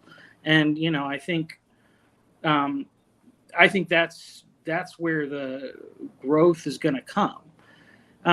So I think obviously it's inevitable that this, these different, groups are going to part ways, probably next year, you'd think, or whatever. But it's just, and it's just, honestly, it's like, even like, I guess, because like the position of like affirming like a chaste gay marriage or something, like that's not even like a category that's gonna like exist. Like if because when do you start like affirming things? What are people going to do? Like people with young kids, like I have young kids right now. If my young kids or whatever started, I don't know, exhibiting characteristics of the questioning things, nobody would say like you should be a gay person. They would say, no, you should change genders. Like that's what. This is something I have seen a lot of in Los Angeles, which is a huge gay backlash. Yeah. Gay and lesbian backlash to a lot of this trans affirming stuff as a form of basic conversion therapy, because there are a lot of especially young gay people who are like, no, you're trying to turn me into a woman. That's not what I am. And this whole, like, again, the woke house is completely like it's incoherent. That's the problem, right? And they pretend under this pathos, right, as opposed to logos, idea of weaponized compassion and like, oh, you have to affirm everything I believe, and it's like, no, you're just confused. And if you are confused, it is not compassion for me to affirm you in your confusion and to help you do destructive things to yourself, right? And there's just so little compassion. If you haven't been listening to Preston Sprinkle may be the best Christian speaker I have ever listened to on LGBTQ issues. And there was an episode of either Unbelievable or The Big Question, with Justin Brierley, where he was talking to a trans woman Anglican priest. And yes, a lot of people are annoyed with the word affirm. And Preston Sprinkle was explaining his position to him, her, whatever you want to call it, but in a way that was genuinely knowledgeable and compassionate and Christian. And like, listen to Preston Sprinkle, listen to the Human Sexuality Report, listen to Paul Vanderklay. These are far more actually informed and involved and compassionate ways of addressing the complexity of human sexuality than the woke ideological creed of Gnostic affirmation, reformation, whatever you want to call this. This is confusion. Mm-hmm. Well, I mean, even the term LGBT, whatever, nobody knows what the term is really. And then the pretense that each one of those letters is the same as the one before it and after it. Well, now, lesbians. and Kinsey, this sexual pervert, comes up with this gender ideology. No, he was. He was a sexual pervert. Creates this whole money. gender ideology stuff, and now all of a sudden, but this is the puritanical way. Listen, the mirror of what happened to Christianity. This is the puritanical way. They found that thing. One, I think they love it specifically because it can attack Christianity, right? I think that's probably its best thing. But it's this: if they can get you to not understand what a man and a woman is, and not be willing to make that if they can get you to that level of persuasion, then they've got you. And Michael, I think the one thing you pointed out, which is this is so obvious on its face. And they talk about whether some of these moms, I think a lot of these moms have mental health issues, whether it's the Munchausen or whatever. But when you're forcing these kids for your trophy kid, it used to be the trophy kid was a great pianist or a great sports member. They want to be able to have their to transition their kids. These kids will grow up and will have their natural, normal, and because you're already starting to see it, there is going to be a generation of kids that are going to be so furious and hurt and angry at their parents for putting them through that when they had no business making that decision. I'm going to tell you, there's a reckoning that is going to come into this whole gender reassignment stuff that's going on amongst youth. Like, listen, as soon as you hit 18 or whatever, I do believe if you want to do what you want to do, then you need to do it. But not protecting our children. Here's the other frustrating thing I had, and I intentionally didn't do this, but this is how my mind works. I saw the most woke ideological people from the floor, and I wanted to go look at their Facebook post. And I bet that there probably would have been Ukraine flags, but also I bet that they would be championing pride and diversity. And they're supposed to be Christians talking about calling into purity and stuff. I guarantee they're not calling out the gender reassignment surgery stuff. I bet they're not calling out drag queen story hour, where we know across this country, people, transgender people, I'm going to just say it, are putting their dicks in children's faces. They're not, if they were actually standing up against a lot of the full affirmation, full aligning stuff, they would have some credibility with me. But they're not doing that. Well, big thing is that I don't know. Like, and with a lot of these issues, that's what I hear from a lot of people is, well, I don't know enough about this stuff. And I'm like, granted, there's a lot of things to know about, then stay out of it. Or if you want to be involved in it, go find out. I have little patience for people that really want to be part of the conversation, but are unwilling to look into the topic and be educated about it. So one of the many reasons I gave Paul my prayer shawl to wear on that stage that week was there was a Twitter video going around of this event where a bunch of rabbits, and that's what I call rabbis. I don't want to call rabbis. I call them rabbits. Were making a scene where they were doing this affirming thing, and all of them were wearing their prayer shawls, not in any religious context, but in order to come up and say, hello, I'm a rabbit, and I need to affirm transgender stuff.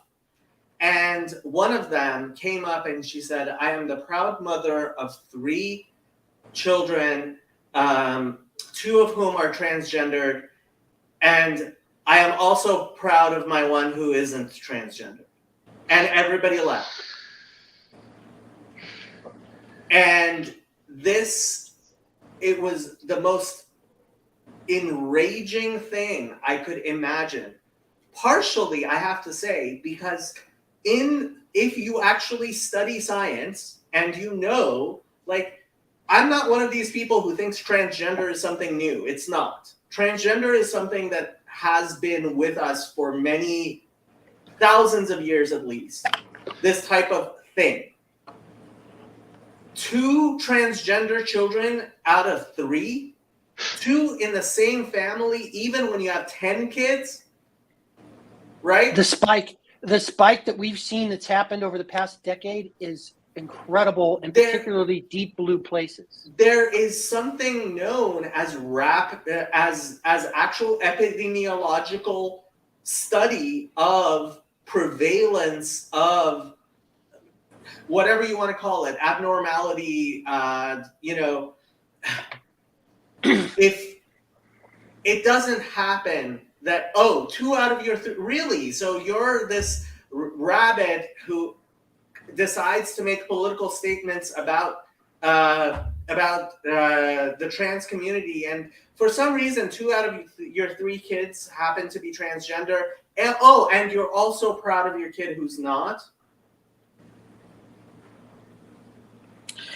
Yeah, the other thing, I mean, like, I think it was interesting because I was thinking about that guy and his emphasis on evangelism, and I know, like, I'm a Credo Baptist, so so for me, I don't know. I guess it's like I view my kids a little more skeptically or whatever. Like, I mean, I know it's kind of the same thing, but I think so much of like the confessional community, like in the CRC, is a belief in this thing that if you do these things right as parents and you catechize your kids properly and all this stuff, like, they're supposed to turn out good, and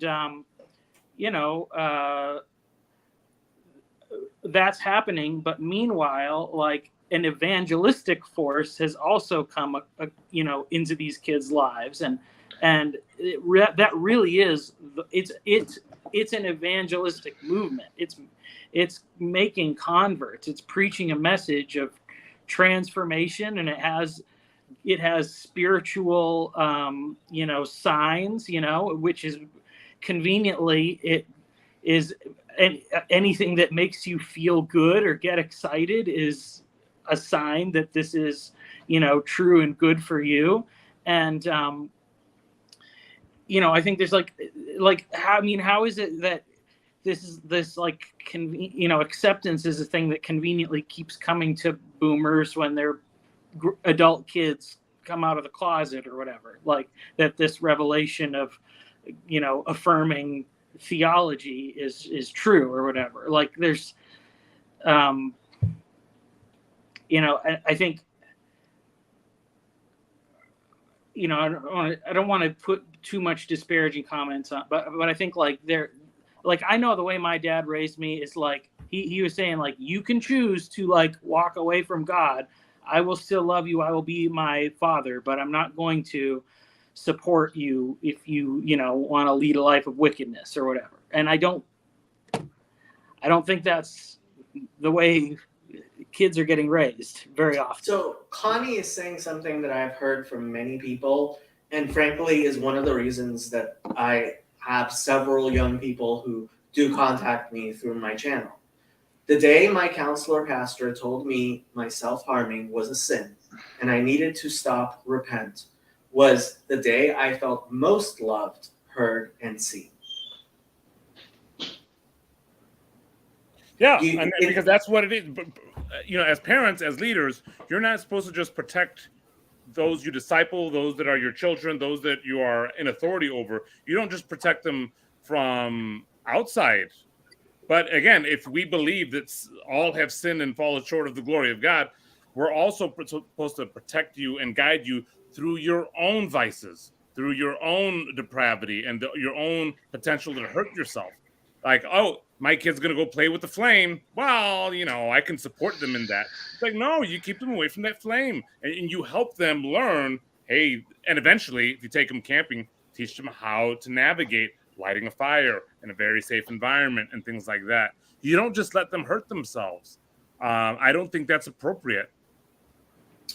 Stephanie says, Moises, that is the party line of my progressive friends. I don't know anything about that. That's code for don't tell me what I don't want to hear. Yeah. I mean, and it drives me so crazy. I don't know about that. Oh, I'm telling you about it. There's my gay friend he used to be gay. Now he's married to a woman, happily married. They got kids.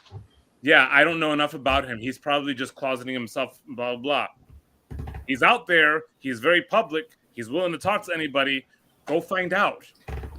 Well, they don't want, so that's something you can always say when you don't want to. You can always say, oh, there needs to be, because as Verbeke points out, like, there's always more information. There's always, there's an infinite number of ways that any two things are similar and different. And where you decide to make your decisions of what's important, which similarities are important, which are not, that is your theology. That is your religious frame. I think this is a good point from Gavin. Yes, you don't want to overly protect kids, but yeah, the permanent damage stuff. Go ahead, Josh. I think what you just said, I think is really important. Something that my friends and I have been talking about recently. I call it. We've been calling it the nihilist trick of. I think Neil deGrasse Tyson is a great example of doing it a lot, of claiming that something is just this. I think Paul also mentioned it. A lot of people just this is just something. This is just this. My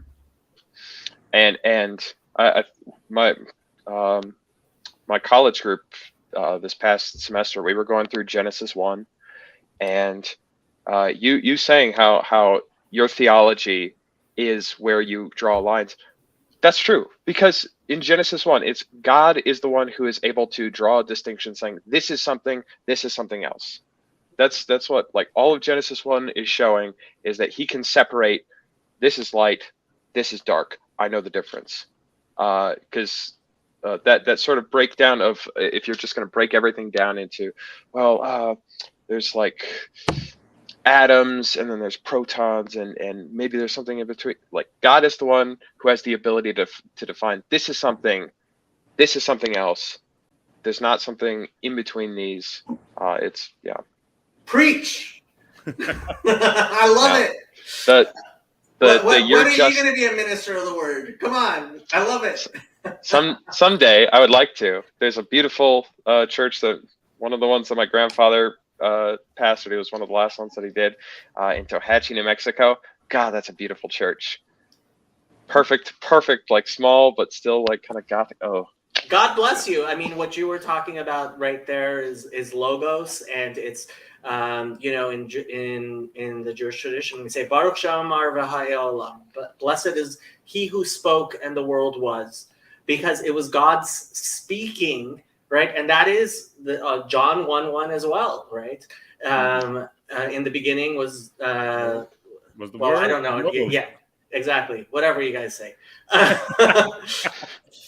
Don't make me quote Christian scripture, but it's a line that goes through Judaism, Christianity, and Greek philosophy, right? This idea of logos versus pathos, and these are people who have chosen pathos over logos. It's my emotions, my feelings, all over the Word of God. Yeah. Well, there's this fundamental thing you have to learn, which is, like Sherry says it this way: you have to learn what you don't want to learn, and you have to be willing to learn that which you don't want to learn. See that which you're not willing to see. In we talk about this concept that you need to let go of all of your old ideas. Like in Father John Baer talks about, what are we called to do? We're called to die. Like, we're called to die to all of these things that take us away from God. We need to learn how to be told no, and call to these higher ideals of who we can be.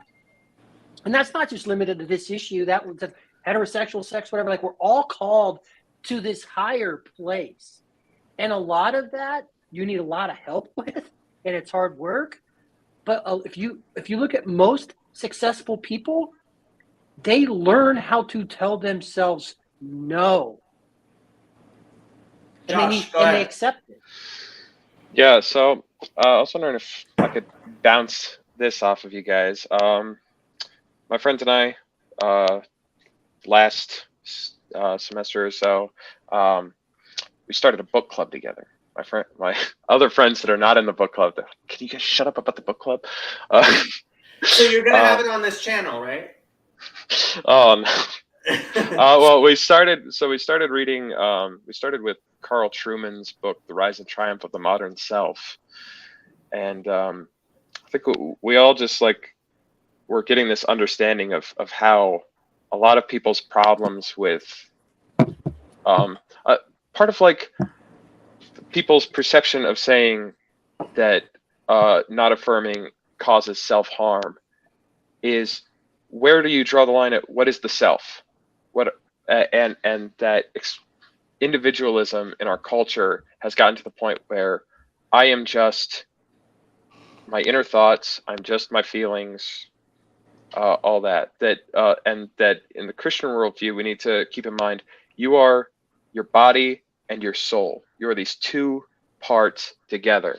And we were taking like this entire semester to kind of digest, what are humans? What are we? How do we try to like understand this? How do we try to describe this?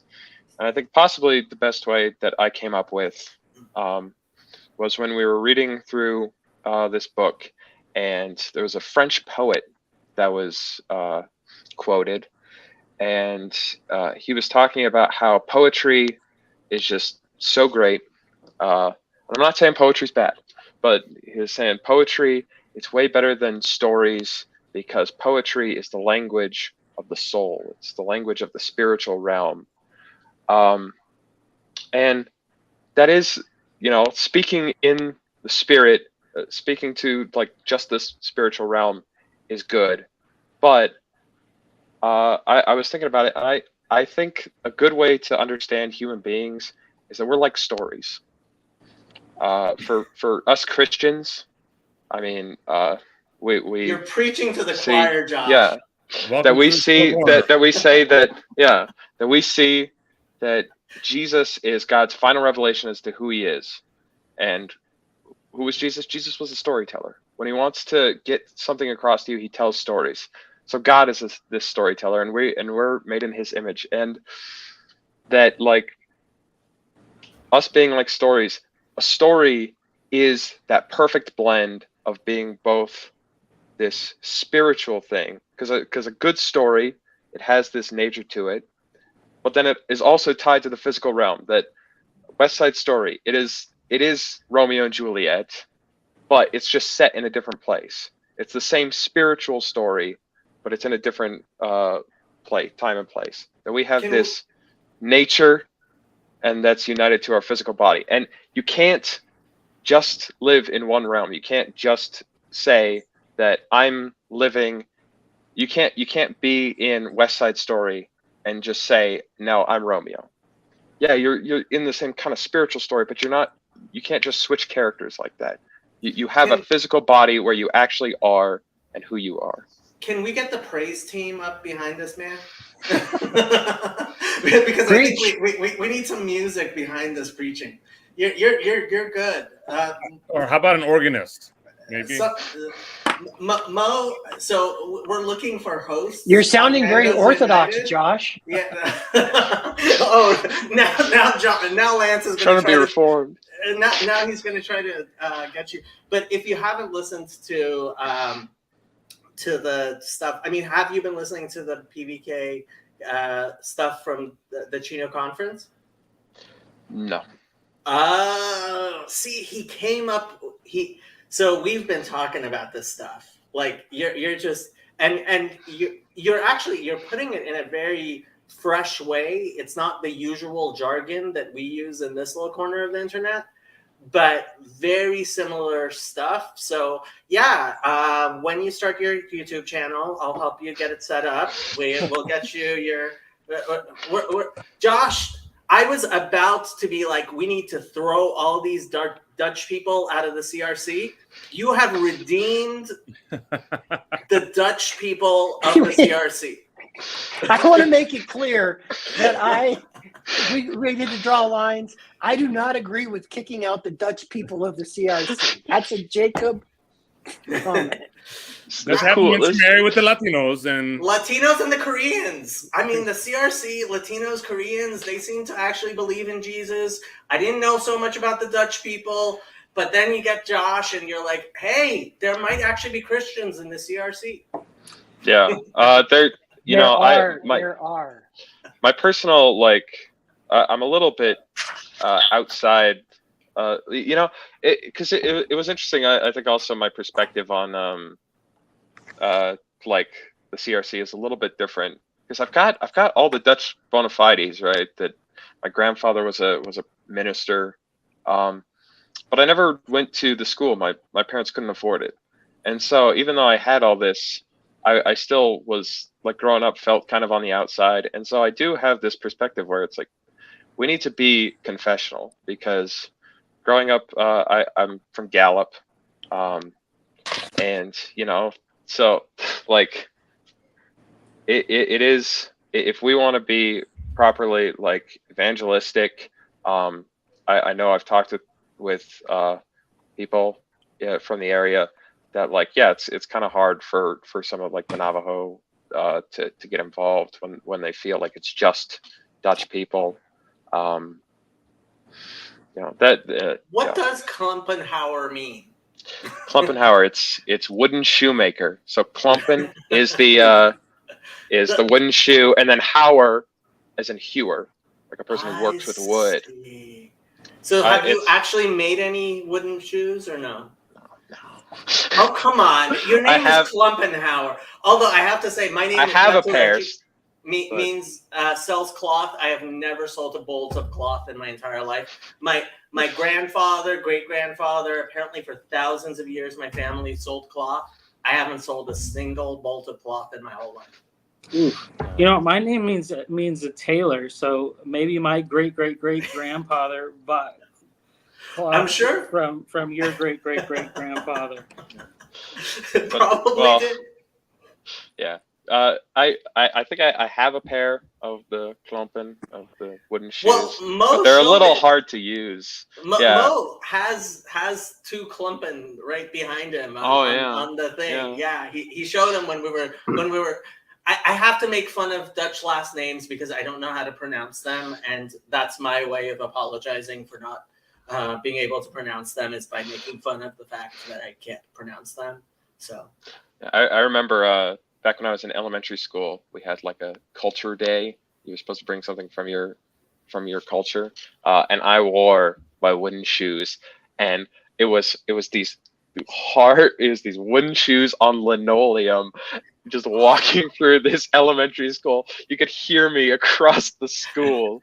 I'm sure. Are they really uncomfortable? Well, I remember them being very uncomfortable.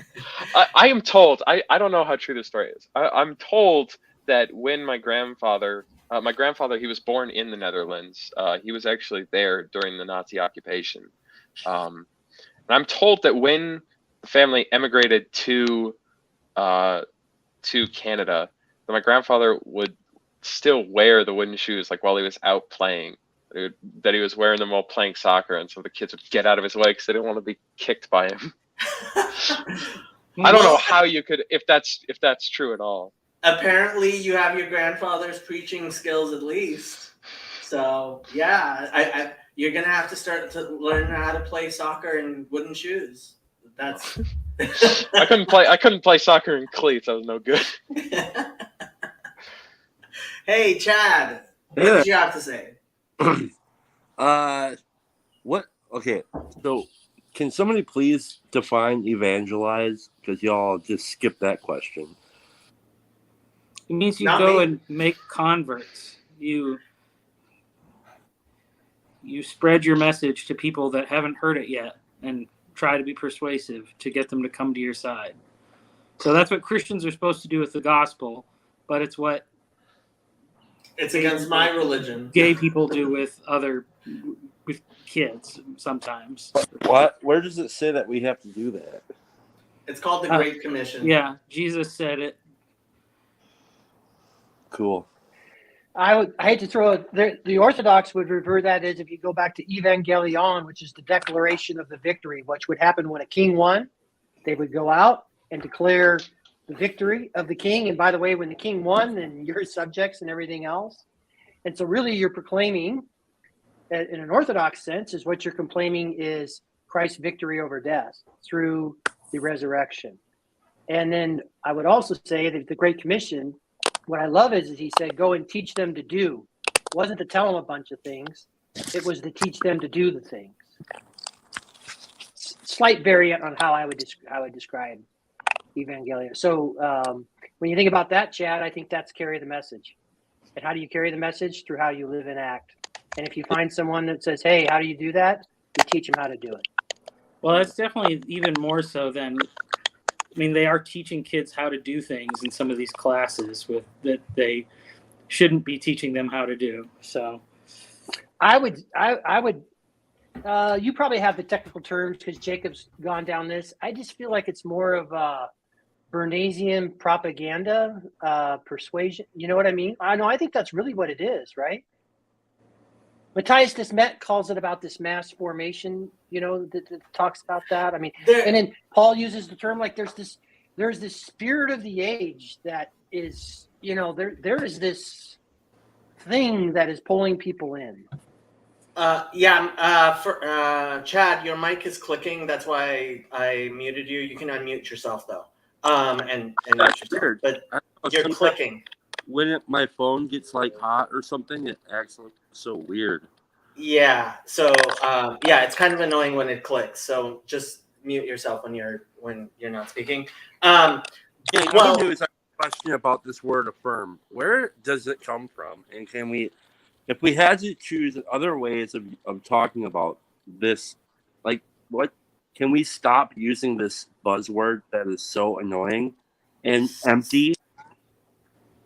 So a lot of this stuff does come from psychology, and this is one of the reasons I decided to study psychology, because so affirmations and this idea comes from the self-esteem psychology ideas, which actually ended up scientifically not working. Like the self-esteem movement has ended up actually being completely a disaster in terms of working in terms of psychology. But one of the things that's actually going on is what Rene Girard talks about with mimesis and social contagion, right? We have a instinct to follow along what other people do, and Piaget talks about people developing, we learn how to do things by saying your father does something and you tend to do the same thing because it's familiar, right? And so there's a lot of different psychological things that are going into all this stuff, but we've basically thrown the science out the window with the woke stuff. It's not science and it's not religion either. And I'll plug my book club later today, The Great Partnership, with Rabbi Jonathan Sachs, talking about religion and science, right? We need to have religion in its proper place, and we need to have science in its proper place. And now that we have religion instead of science and science instead of religion, the world is upside down. That's what happens when you make the world upside down. I'm going to be having a conversation with Karen Wong and John Vervaeke, I think on the 30th. And I wanted to bring up to him about this topic of when things leak out of particular institutions and into other things, especially into the realm of medicine, and how kind of and so I have some theories, and I'm not a scientist, but I have some stuff that I've been thinking about as far as what leaked out of Alcoholics Anonymous and into the medical fraternity, and inevitably out into the actual cult, and was probably harmful. And so that's one thing I'm going to be talking about with him. And yeah, I mean, it's like, and the reason why it works in AA, these concepts, is because they're bracketed with these traditions, you know. And if you take them out of there and you don't have any kind of tradition to keep it well maintained, it just becomes this complete mess. And like things like weaponized compassion gets thrown on and stuff like this. So if any of y'all have any good questions for me to bring to him on this, because I think I feel a little intimidated by the conversation. I did ask for it, but I think that there's something very deep here and that we actually need to be careful about too in our little corner here, because a lot of it too is also tied to what unintended consequences of right and good principles and movements and well-meaning institutions. And so as we move forward, we should probably be paying attention about those things. But man, I don't know what I'm going to say to him. I'm just like scared. Have you watched that clip of his where he explains how love is the opposite of addiction? I love that clip. If you haven't seen that clip, you need to watch that clip. It's a 5-minute clip, and it might be the most beautiful thing John Vervaeke ever said. How love is the opposite of addiction. I'll find it and send it to you. But Chad, I'm sure you'll do great, because one of the reasons you're such a prominent member of our little corner is because you cut through a lot of bullshit really, really quickly. Well, thanks. But yeah, so it's just there's things that I think actually some of the like the affirming therapy and stuff, like the Rogers positive regard, all that stuff is all kind of, it's all directly tied to 12-step, and really it comes out of the church anyway. So again, I mean, if you try to and I thought a lot about this, if you try to establish a framework of Christianity without any kind of God to hold it in place, it's a disaster. It's a complete disaster. And I know, like, for the people out there that are listening that aren't Christian, I know it's hard to understand this, but like we've done a lot of work talking about like using this Tom Holland kind of model of it's everywhere. Like the idea of Christianity, we're all kind of swimming in it. I think that that's true, but what we've left out or left optional are things like forgiveness and love and service and suffering and all those different kinds of things. So I don't know. I'm just rambling now. That was good stuff, Chad. I wouldn't call that rambling. This and you is know what, really Chad? good stuff. I have to leave soon. I know Mo has to leave soon. Michael is an admin on this channel, so if he wants to keep it going, he can keep it going. I'm not. What? I'm not logged in on my. Well, I wonder why that might be, Michael Sartori, who takes up an admin chair on one of the scarce admin seats I should be giving to Josh. It's because it doesn't work on my. It's because it doesn't work on my phone, and my garage where my computer is really hot. So does Grail Country have a? Because I'm logged in under a Grail Country. No, that's a different StreamYard thing. Well, I gotta cook dinner anyway, so. Yeah, so we might generally it stays up even if you have admins leave, but nobody can add or nobody can join or leave. Well, join, people can leave. Anyway, I have to go. I guess Michael's also gonna go. I guess Mo is also gonna go. So Mo, you wanna Mo, you wanna start wrapping it up? You start this. You are. Hey Mo, have you got anything else you'd like to say? That's my Grim Grizz Jordan Peterson thing. All right, I gotta go. Bye. Thanks, Chad. Yeah, I think it's a good time to wrap it up. I mean, obviously, a lot of this stuff there's going to be ongoing conversations about it. Lance, thank you for what you wrote, that Substack. There's a lot of stuff to unpack there. I encourage people to go check that out. The link is in the description. Link is in the description. And so, yeah, we'll keep this up. Maybe I'll jump on and do another one in a couple of days. But obviously, other people are free to do their own and keep the conversation going. And Josh is going to be the hot new girl in this little corner. He's going to go on all the channels. You're going to have to come on to the Discord. You've now become this little corner famous, and you're going to be the next big CRC YouTuber. Congratulations, And Josh. how can Paul ignore a Klumpenhauer? I mean, come on. Yeah. Paul has to have Josh on his channel.